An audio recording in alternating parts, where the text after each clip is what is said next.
Real estate की इस चर्चा को थोड़ा सा और आगे बढ़ाते हैं।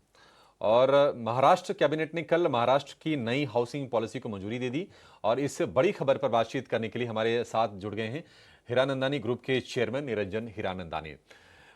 हीरानंदानी सर, बहुत शुक्रिया आपका समय देने के लिए। बहुत टाइम के बाद आपसे बातचीत हो रही है, अच्छा लग रहा है सर। 18 साल का लंबा इंतजार था और आखिरकार ये नई हाउसिंग पॉलिसी आ गई महाराष्ट्र में। आप इसको किस तरह से देख रहे हैं सर? वैसे तो देखिए, हाउसिंग की दिक्कत है, सरकारें कोशिश कर रही हैं कि नहीं सबके लिए घर हो, लेकिन इस पॉलिसी का आप किस तरह से असर देखेंगे और स्पेशली अफोर्डेबल हाउसिंग में इसका किस तरह का इंपैक्ट आएगा? बहुत ही अच्छे प्रश्न है। पहली बात है कि ये जो पॉलिसी आई है वो पहली बार महाराष्ट्र गवर्नमेंट ने एक युद्ध या क्रांतिवर पॉलिसी बनाई है। देखिए, उनका बजट क्या है? 70,000 करोड़ 5 साल 6 साल के अंदर वो खर्च करना चाहते हैं। पूरे जो पीएमए स्कीम प्रधानमंत्री किए थे फर्स्ट राउंड में, वो भी 70,000 करोड़ की थी, माना वो पूरे देश की थी। तो अब जो कंसंट्रेशन करना चाहते हैं देवेंद्र फडणवीस की सरकार, वो है फोकस के ये जो हाउसिंग है अफोर्डेबल सेगमेंट स्पेशली उसमें हो जाए कि ये 5 साल के अंदर उसके जो प्रॉब्लम्स हैं उसको हम जवाब दे दें। और पॉलिसी में बहुत ही क्लियर है कि वो इंक्लूसिव भी है, हर क्षेत्र को करना चाहते हैं, मिडिल इनकम को भी करना चाहते हैं, ईडब्ल्यूएस को करना चाहते हैं, इंक्लूसिव हाउसिंग करना चाहते हैं। तो हर एक बात करना चाहते हैं। इसलिए मैं समझता हूं को कि जो प्रॉब्लम है महाराष्ट्र में उसको हम समाप्त कर सकते हैं। बिल्कुल निरंजन सर, शुक्रिया, आप अपना समय हमें दे रहे हैं। एंड आई वुड से कि आप काफ़ी वोकल रहे हैं हमेशा से भारत और साथ ही महाराष्ट्र के रियल एस्टेट और पर्टिकुलरली अफोर्डेबल हाउसिंग स्पेस को लेकर, और अफोर्डेबल हाउसिंग स्पेस पर खास तौर से नज़र होनी भी चाहिए। एंड साथ ही रीडेवलपमेंट ऑफ स्लम्स, ये भी एक बहुत बड़ी चिंता का विषय है। अगर वो रीडेवलपमेंट हो जाए तो रियल एस्टेट की तस्वीर अलग ही देखने को मिलेगी। सो ये जो नई हाउसिंग पॉलिसी का अनाउंसमेंट हुआ है, क्या इससे ये कंसर्न्स, ये चैलेंजेस भले ही धीरे धीरे लेकिन सॉर्ट आउट होते नजर आएंगे? देखिए, दो बातें हैं। जो पॉलिसी है वो गवर्नमेंट खर्चा करेंगे तो वो पूरा कर सकती है अफोर्डेबल और ईडब्ल्यूएस।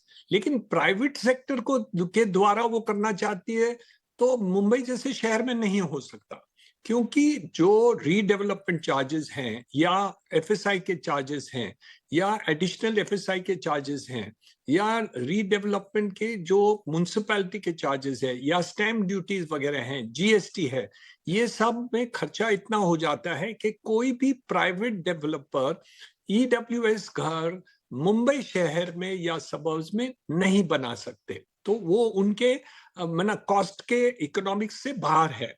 लेकिन सरकार अभी इसके परिवर्तन लेके आएगी अंडर दिस न्यू पॉलिसी।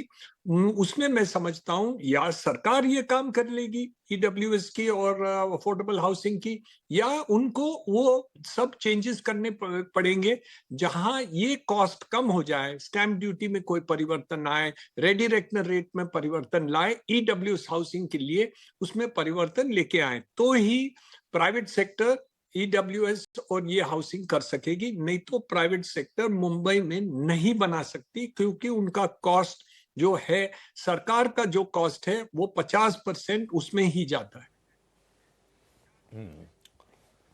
ठीक है हीरानंदानी सर, एक सवाल और है कि इस पॉलिसी के बाद क्या आपको लगता है कि बड़े पैमाने पर लैंड की अनलॉकिंग होगी, मास जो इंफ्रा या हाउसिंग प्रोजेक्ट्स हैं उनके लिए जमीन अवेलेबल होगी, और एमएमआर यानी कि मुंबई मेट्रोपॉलिटन रीजन और पुणे में स्थितियां और हम सुधरते हुए देखेंगे?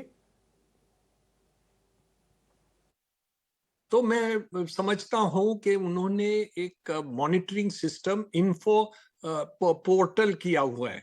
जैसे वो वॉर रूम हमारे इंफ्रास्ट्रक्चर को मॉनिटर करते हैं, उसी तरीके से हाउसिंग डिपार्टमेंट इन्फो पोर्टल के द्वारा ये पूरा वॉच करेंगी, कंट्रोल करेगी और उसको मॉनिटर कर लेगी। तो मेरे अंदाज से सरकार काफी श्योर है कि इस एरिया में, क्षेत्र में हम काम करेंगे जरूर, और उसको मॉनिटर भी करेंगे उसके प्रोग्रेस पे, और जहां भी हमको परिवर्तन करने की आवश्यकता होगी तो सरकार उसमें परिवर्तन भी लाएगी। दूसरी भी बात है कि वो ग्रीन बिल्डिंग्स के ऊपर ध्यान दे रहे हैं, स्लम डेवलपमेंट का ध्यान दे रहे हैं, इंडस्ट्रियल में रेजिडेंशियल हाउसिंग उन्होंने किया है कि वॉक टू वर्क हो जाए। नहीं तो कुछ एरियाज पे फैक्ट्रीज हैं लेकिन जो हाउसिंग के वर्कर्स हैं उनको वहां हाउसिंग नहीं दे रहे हैं। तो वो चीन की आइडिया है कि walk to work from factory to from home to factory, factory to home, आपको वॉकिंग से जा सकेंगे, आपको ये कम्यूट जो था हुआ है इंडस्ट्री में वो करने की आवश्यकता नहीं होगा। तो हर एक क्षेत्र में उन्होंने ध्यान दिया है। अभी देखना है इसकी एग्जीक्यूशन, और एग्जीक्यूशन की मॉनिटरिंग जो करना चाहते हैं वो बहुत बेहतरीन दिख रहा है। बिल्कुल हीरानंदानी जी, हर एक क्षेत्र में ध्यान देने की कोशिश की और इस पॉलिसी में काफ़ी सारे नए बदलाव और नए गोल्स भी सेट किए गए हैं, जैसे कि रेंटल हाउसिंग का प्रावधान पर्टिकुलरली महिला के लिए, छात्राओं के लिए, और वहीं कॉम्प्रिहेंसिव स्ट्रक्चर बनाने की कोशिश। लेकिन इन सब से ज़मीनी हकीकत जो है, ऑन ग्राउंड रियलिटी जो है, वो पहले फुलफिल होना काफ़ी हद तक ज़रूरी है। तो वो कितना जल्दी पूरा होता आप देख रहे हैं? ऑन ग्राउंड तो हमेशा कोई भी प्रोजेक्ट हो, वो रोड प्रोजेक्ट हो, एयरपोर्ट प्रोजेक्ट हो, क्रॉस हार्बर ब्रिज प्रोजेक्ट हो, हर एक प्रोजेक्ट में कठिनाई तो आती है। एनवायरमेंट क्लियरेंस लेना है, लोगों को रिहेबिलिटेशन करना पड़ता है, सरकार की जो ईज ऑफ डूइंग वर्क, जो अप्रूवल प्रोसेस है उसमें भी कोई परिवर्तन लाने की जरूरत है। बहुत समय लगता है प्लान पास करने के लिए। तो वो सब वो कठिनाई कम करेंगे तो जल्दी हमारा मकसद पूरा हो जाएगा। हमारी जो एम है और महाराष्ट्र सरकार की ऑब्जेक्टिव्स है वो पूरा हो जाएगा, क्योंकि वो खर्चा भी करने को तैयार हो गए ना।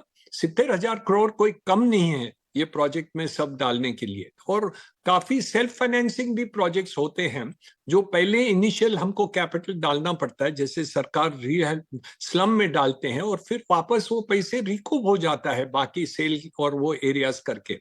तो इनिशियली जो पैसे बोल रहे हैं सरकार ने बताया है वो बहुत ही मेरे अंदाज से एक क्रांतिदार प्रोजेक्ट करना चाहते हैं। और ये मुझे लगता है कि जैसे हमने मेट्रो और रोड्स और फ्लाईओवर्स और MTHL किया, उसी तरीके से शायद हाउसिंग पर सरकार जोर देना चाहती है। ठीक है, ठीक है। बहुत शुक्रिया सर, निरंजन सर, बहुत अच्छा लगा आपसे बातचीत करके। बहुत शुक्रिया इस बहुत ही महत्वपूर्ण मुद्दे पर विचार रखने के लिए, और आप वहाँ की हाउसिंग इंडस्ट्री को, रियल एस्टेट के पूरे डायनेमिक्स को बहुत ही करीबी से और दशकों से आप समझ रहे हैं। तो आपके इनसाइट्स हमारे बड़े काम के और हमारे दर्शकों के भी। Thank you so much sir.